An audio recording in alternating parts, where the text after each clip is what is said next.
Hi everyone, welcome back to my another video.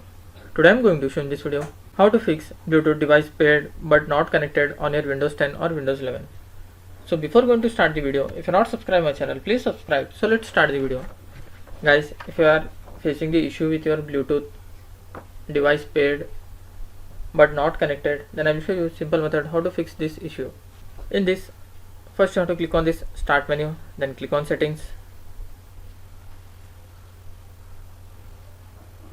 In left side you will find Bluetooth and devices. Click on that.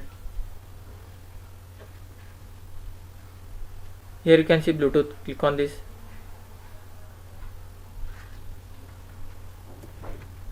Here you can see view more devices. You have to click on this.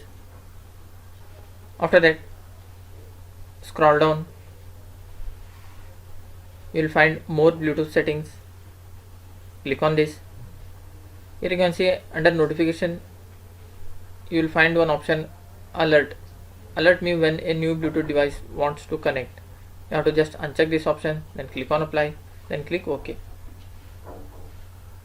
After that, just close this window, then click on this search menu, then type here services.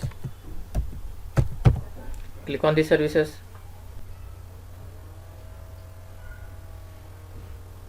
Here you need to search for Bluetooth. You can see, scroll down,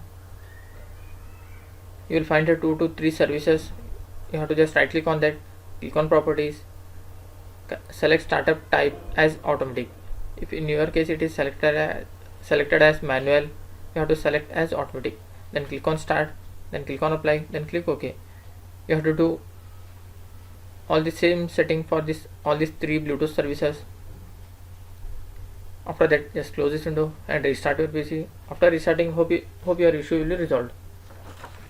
That's it guys. So in this way you can fix Bluetooth device paired but not connected on your Windows 10 or Windows 11. Thanks for watching. Hope if you like this video, please like, share and don't forget to subscribe.